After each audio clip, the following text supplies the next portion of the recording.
Objeto do provimento 63 é heteróloga, porque a homóloga segue os padrões normais de gestação, só a fecundação que é artificial. Qual que é a necessidade, qual que é a interferência do registrador civil na reprodução assistida? Por que essa matéria, como disse o Dr. Marcos, por que a gente precisa ter a participação interdisciplinar na reprodução assistida? Adianta fazer todo procedimento médico de reprodução assistida e, ao final, a gente não conseguir resolver isso na esfera registral? Se não se sair com uma certidão de nascimento espelhando o desejo lá atrás que levou à necessidade de fazer reprodução, não adianta.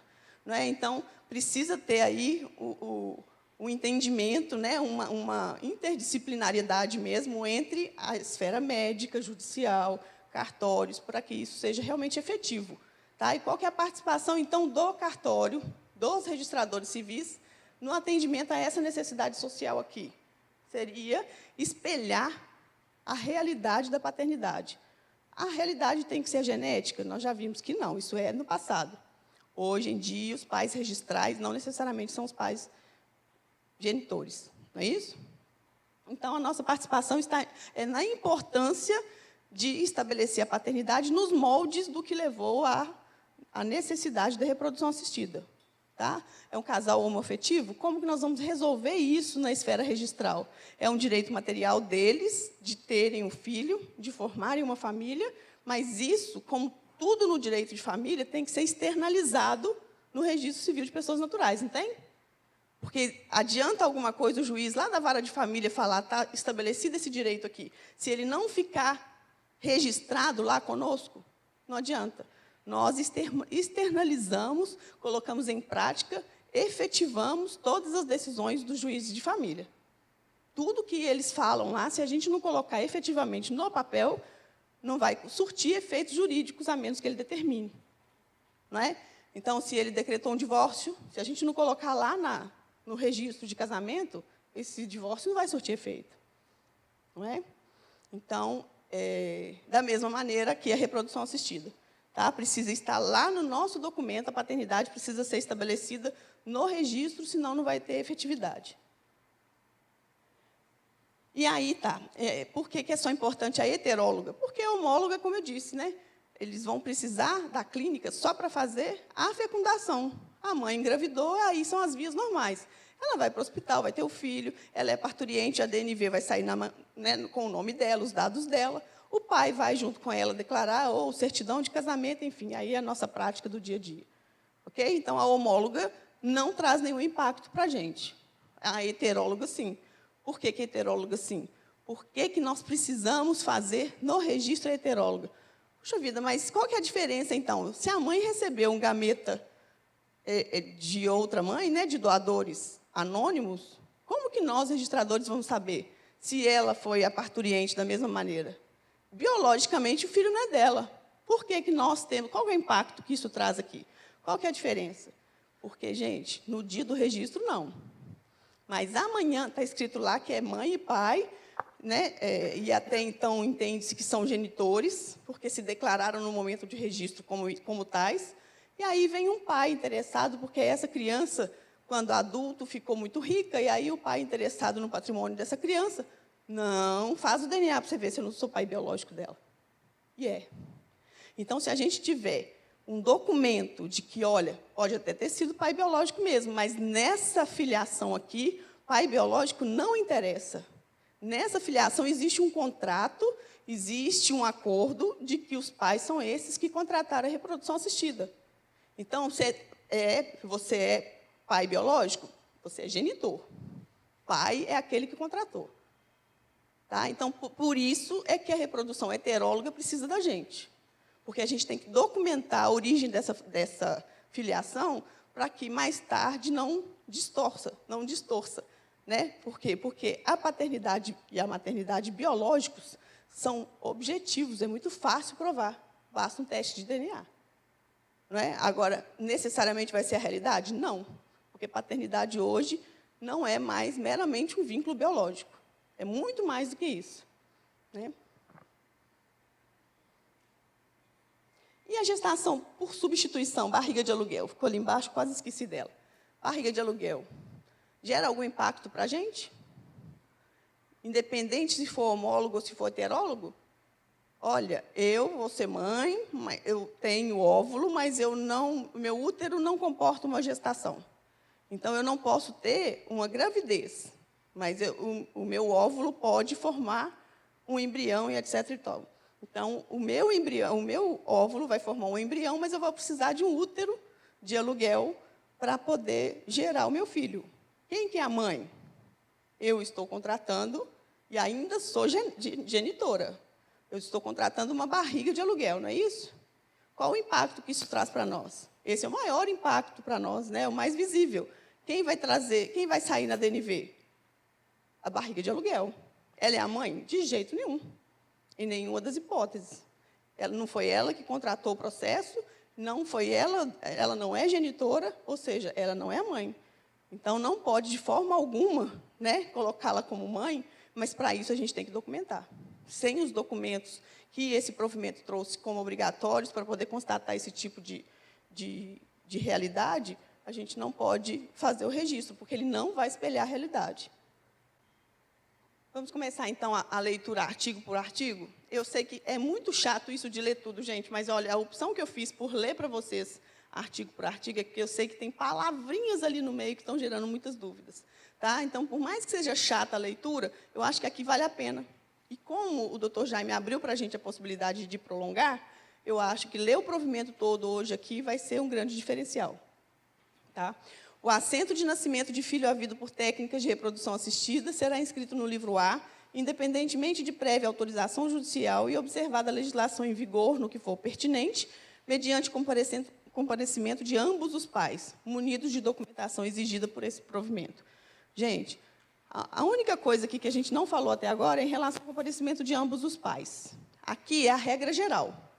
Regra geral, comparecem ambos os pais, pai e mãe, né? E os documentos todos que o provimento exige. Mas é sempre assim? Não, nós vamos ver daqui um pouquinho que existe exceção, por exemplo, se forem casados, apresenta certidão de casamento, pode ser um só. Tá?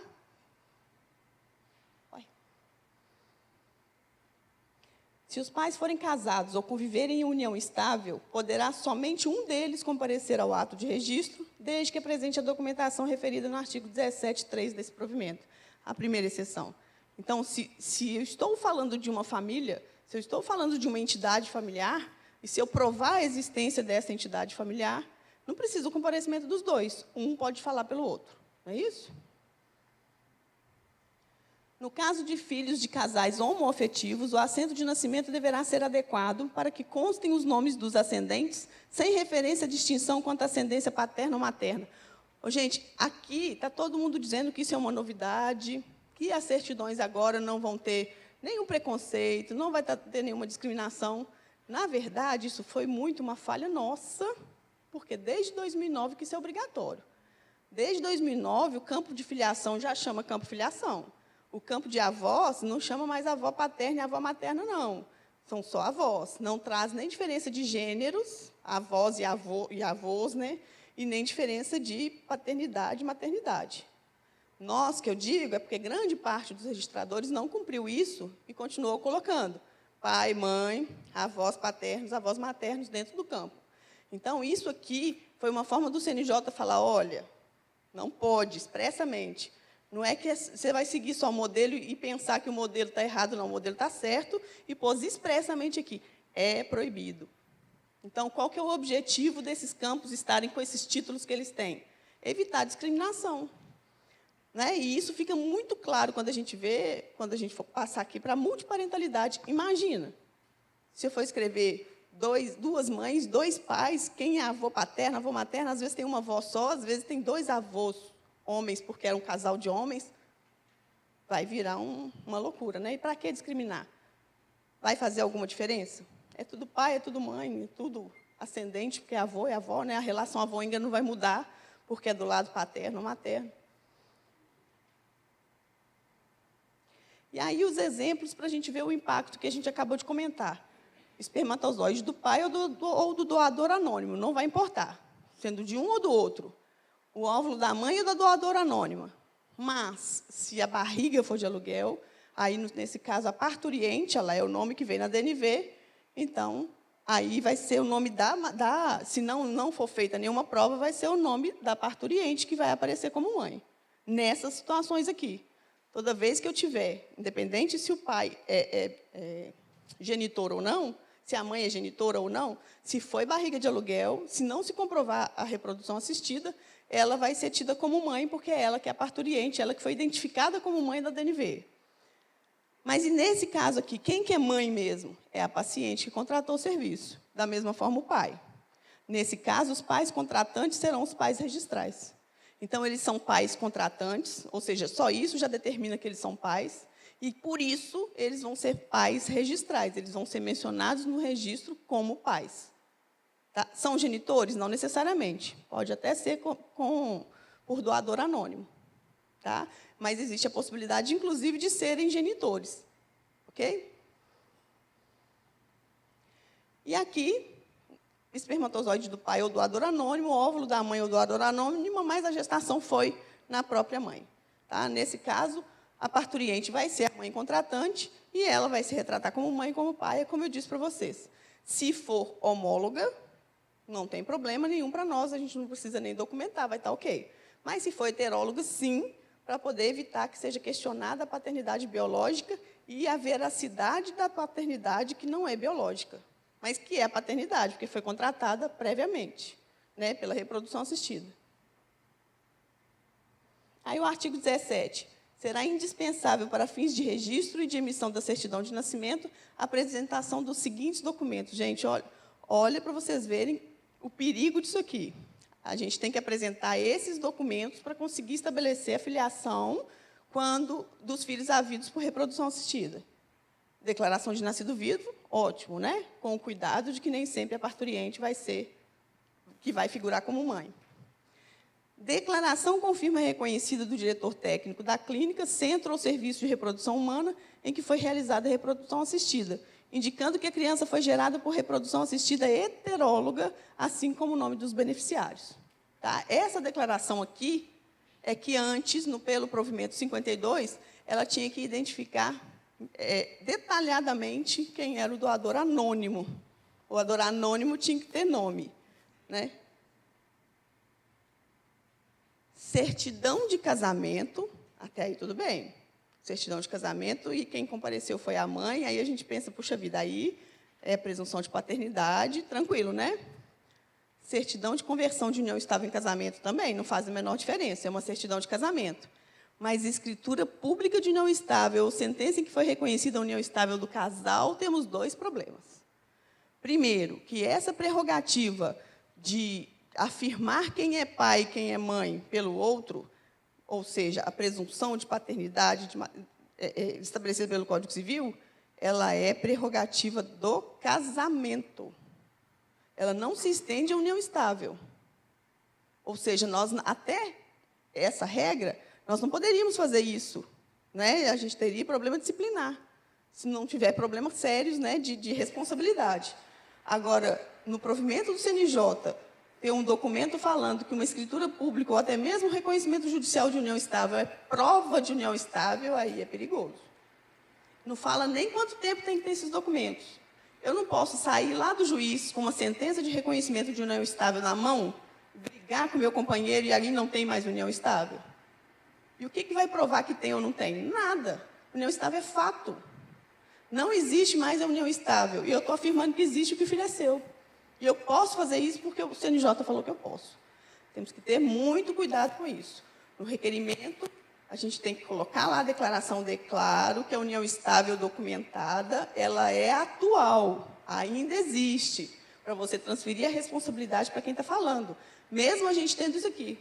Aí é segurança jurídica e é nosso dever com a sociedade. A gente não pode falar isso por nós. Já que o CNJ disse que pode ser falado, que seja falado pelo declarante, não por nós, certo? Da mesma forma, a escritura pública também. Registrou no livro E, não, mas, gente, registrou hoje e saiu de lá. Aliás, no dia que assinou a escritura, que precisava assinar, estava em união estável. Daqui a 2 meses, já não está há muito tempo junto, mas é interesse de um deles, pega aquela escritura e registra, não precisa uns 2, basta um.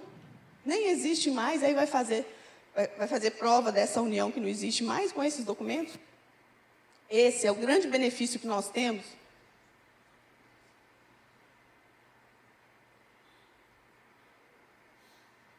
Nós, enquanto registradores civis, o grande benefício que nós temos e a grande oportunidade que nós temos de continuar defendendo o nosso ato principal assim, né? Estou falando em termos de administração financeira do cartório, que é o casamento, para ele não ser substituído pelas uniões fáticas, né? Ou seja, para ele não cair no total descrédito, é que o casamento é a única forma familiar de se provar de forma absoluta. Não é mesmo? Se eu entrego uma certidão de casamento recente, tirei ontem, eu posso falar assim, olha, mas eu já não vivo com essa mulher tem 20 anos. E daí? Você tirou uma certidão ontem, não tem nada escrito nela, então você vai ter que constituir essa realidade fática na justiça. Ou seja, inverteu, ele vai ter que provar que ele não vive mais, porque o documento dele fala que ele vive.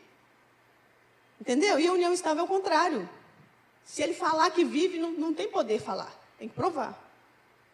Então, a gente tem que ter cuidado com essas questões fáticas para dizer o seguinte, é esse poder de falar que existe e que, se não existir, que prove ou que resolva essa questão, ela é só da certidão de casamento. Esses dois outros documentos aqui, escritura pública, sentença, registro no livro eles provam que até aquela data, por aquele período que foi declarado, existiu uma união estável porque ambos declararam, ou porque o juiz reconheceu. Mas depois disso, nem um dia depois, isso já é verdade absoluta mais. Na hipótese de gestação por substituição, não constará do registro o nome da parturiente, informado na declaração de nascido vivo, devendo ser apresentado termo de compromisso firmado pela doadora temporária do útero, esclarecendo a questão da filiação. Gente, por mais que tenha problema, né? Mãe que assina o termo da mesma forma como está determinando aqui, isso já é exigido pelas clínicas já há muitos anos. Eu doei, eu assinei realmente, mas agora eu criei um amor pelo bebê. Tem muitos desses problemas. E aí tem várias que vão, e eu já vi isso acontecer em cartórios, vão lá com a DNV, fingem que nada existiu, né, no desconhecimento dos pais contratantes da reprodução assistida, para registrar registro neném no nome dela, porque ela está com a DNV. Entenderam? Então, isso é muito complicado. E nós temos responsabilidade sobre isso? Não. Chegou uma mãe, com a carteira de identidade mostrando que ela é ela, com uma declaração de nascido vivo com o nome dela. Nós vamos pensar o quê? Tem nem como pensar que tem fraude. Vamos registrar, não é isso? Mas é por isso que isso é tudo documentado dessa forma aqui. Porque se está documentado e ela descumpriu, aí ela vai ter que responder pelo descumprimento dela. Se isso vai descaracterizar ou não o registro de nascimento, é outra história. Mas ela vai ter responsabilidade, no mínimo, em relação a esse casal aqui com que ela contratou. Nas hipóteses de reprodução assistida pós-mortem, além dos documentos elencados nos incisos do caput desse artigo, conforme o caso, deverá ser apresentado o termo de autorização prévia específica do falecido ou falecida para uso do material biológico preservado, lavrado por instrumento público ou particular com firma reconhecida. Firma reconhecida, viu, gente? Não adianta vir com um documento assinado de qualquer jeito, como que a gente vai saber se realmente foi o falecido ou não. Tá? Isso aqui é muito perigoso, porque não tem quem não tem uma pessoa para contestar. Né? A pessoa já faleceu. Mas a firma reconhecida aqui, e não adianta a gente exigir por autenticidade, porque se vier uma por semelhança, como é que você vai fazer? Faz por autenticidade? Não tem jeito de fazer, já faleceu. Né? Então, o ideal é que seja por autenticidade. Mas se vier por semelhança e você tiver dúvida ali na entrevista com a pessoa, é preferível que mande para a justiça. Porque o juiz vai poder chamar os parentes, chamar os herdeiros e ver se isso é o que se está sendo afirmado mesmo. Tá? Nós não temos esse poder, mas nós temos o poder de duvidou, achou que tem fraude, ficou inseguro, nós não podemos cumprir. Não devemos realmente cumprir. Temos que fazer com segurança o que realmente a gente tem segurança. Agora, se você tem dúvida e tem convencimento de que aquilo ali está duvidoso, é nossa obrigação, nem é sua prerrogativa, é nossa obrigação mandar para o juiz. O conhecimento da ascendência biológica não importará no reconhecimento do vínculo de parentesco e dos respectivos efeitos jurídicos entre o doador ou a doadora e o filho gerado por meio de reprodução assistida. É a mesma coisa que eu falei para vocês agora em relação à parturiente, que foi lá e registrou. Ela era só parturiente, né? Mas e se o juiz entender, na verdade, que ela que é a mãe mesmo e não vai desconstituir o registro? Aí basta que os pais, que foram quem forneceu os gametas, falem, não, pais biológicos fui eu. Não, se o juiz entender que o vínculo é com aquela mãe ali, meramente parturiente, é com ela. Tá? Não é o fato de fazer o reconhecimento biológico depois, é que vai determinar de forma absoluta que os pais biológicos vão ter que entrar na filiação em detrimento de quem já está lá. Cada situação é uma situação. O que está querendo dizer aqui é que a prova biológica não vai poder, de forma absoluta, destruir a realidade registral. Doador anônimo, como eu disse lá no início, tem interesses financeiros, porque o filho ficou rico, virou bancário, banqueiro, ficou rico, e no final das contas, agora eu quero ser pai dele, eu soube que ele é um dos filhos daqueles milhões de embriões que foram gerados lá com os meus espermatozoides. Então eu vou lá. Adianta ele ir lá e provar com um DNA que ele é pai? Não, aqui. Né? Então é isso que o ordenamento jurídico está fazendo conosco. Está mudando o conceito de filiação positivamente e dando proteção às situações de afeto em detrimento das situações absolutas biológicas. A situação biológica ela é perfeita quando ela é completa, com afeto e tudo mais. Ela não é absoluta só por ser biológica. Nós estamos vendo um exemplo aqui. Será vedada aos oficiais registradores a recusa ao registro de nascimento e a emissão da respectiva certidão de filhos havidos por técnica de reprodução assistida nos termos desse provimento. Não podemos recusar. Não podemos recusar de forma leviana, tem os documentos todos e estamos recusando. Dúvida, manda para o juiz. Não é isso? Nós não temos o poder da suscitação de dúvida? Ô, gente, quando eu falo em dúvida, manda para o juiz, eu não estou falando que a gente não tem poder de fazer as coisas da nossa forma, a gente não tem discricionariedade dentro da nossa serventia, não. Né? Dentro das nossas atribuições, a gente tem que ter liberdade de fazer e autonomia. Mas nós temos obrigação de mandar para o judiciário as nossas dúvidas, porque o judiciário tem um poder que a gente não tem, que é o poder de abrir a discussão, fazer diligência, pegar depoimentos, pegar outras provas, e isso, para que a gente possa fazer os nossos atos, isso já tem que vir pronto. Os nossos critérios, eles são muito mais objetivos. O juiz pode pegar critérios subjetivos, pode pegar várias realidades e documentos e chegar a uma conclusão. Nós não, essa conclusão tem que estar formada para que a gente pratique e espere no registro. Tá? Na dúvida, em cima de tudo que a gente tem autonomia para fazer, a gente manda para o juiz. A recusa prevista no caput deverá ser comunicada ao juiz competente nos termos da legislação local para as providências disciplinares cabíveis. Não é porque está escrito aqui que você não pode recusar, que você vai aceitar, nossa, está parecendo fraude, mas aqui está falando que eu não posso recusar. Não.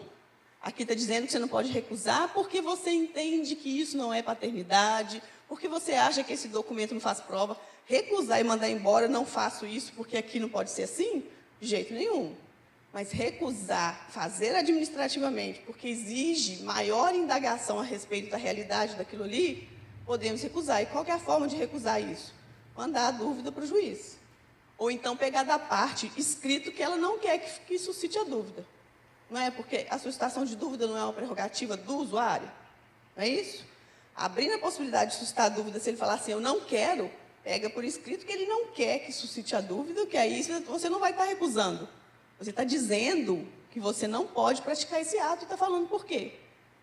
E o usuário está dizendo, mas eu não quero que suscite dúvida. Normalmente, a gente faz o contrário, né? Alguém pede alguma coisa, a gente fala, não posso fazer, aí a parte tem que falar, então, suscita dúvida porque eu preciso que você faça. Diante dessa questão aqui de que a gente não pode recusar, é muito melhor, é mais seguro que a gente faça o inverso. Antes da parte pedir para suscitar dúvida, a gente oferece, não quer, colhe, então, uma declaração de que ela não quis que suscitasse dúvida, porque amanhã ela sai, vai lá fora na corregedoria e fala que você se recusou. Olha aqui, olha, eu tinha todos os documentos e o cartório se recusou. Aí o cartório vai apresentar, olha aqui, olha, eu aleguei isso e ela não quis que suscitasse a dúvida. Tá? É uma questão de segurança, a gente tem que pensar, Puxa vida, mas para que eu vou citar dúvida que se a parte não quis? E se o artigo 198 da Lei de Registros Públicos fala que eu só posso suscitar dúvida se a parte insistir diante da minha recusa? Mas eu tenho isso aqui, ó. Aí é uma precaução nossa. Nossa, mas e se a parte não quiser assinar isso aqui? Se ela se recusar a assinar isso aqui? Pega xerox de tudo, comunica ao seu diretor do foro, fica segura disso, você tem fé pública para afirmar isso. E vai ter isso documentado, amanhã você pode ter problema. Você não vai obrigar ninguém a assinar. Mas olha o nível de complicação que isso pode dar. E aqui está dizendo que você não pode recusar. Né? Diferente dos outros atos que a gente pratica. Todos os documentos referidos no artigo 17 desse provimento deverão permanecer arquivados no ofício em que foi lavrado o registro civil. Pessoal, essa é uma grande dúvida. Todo mundo pergunta muito. Puxa vida, eu tenho que arquivar o original? Pode ser cópia autenticada, pode ser cópia simples.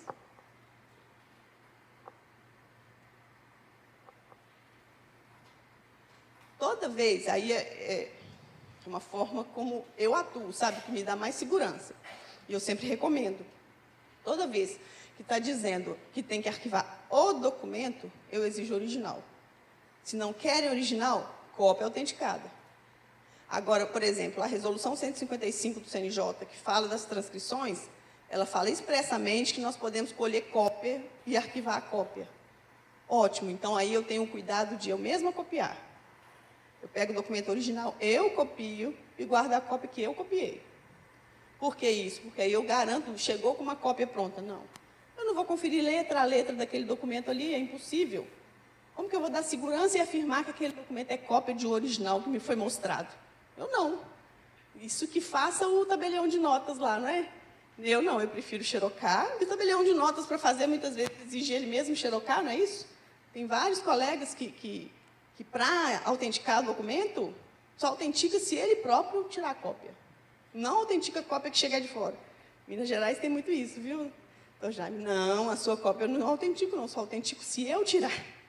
Então, a minha segurança eu faço assim. Se a lei exigiu que arquive o documento tem que ser original. Aí insistiu, eu vou precisar, é transcrição, é não sei o quê. Cópia autenticada, então. É cópia simples. Né? Se tiver disposição permitindo a cópia, e ainda assim eu mesma tiro. Gente, é muito complicado isso, a gente vê fraude de todos os jeitos. Dar segurança, abrir mão de uma segurança porque o usuário não quer te entregar um documento original ou não quer gastar R$5, R$6 no reconhecimento, numa autenticação, né? Complicado. E aí você vai deixar a possibilidade, passar pela possibilidade de ter uma fraude, de ter um erro. É preferível exigir, né?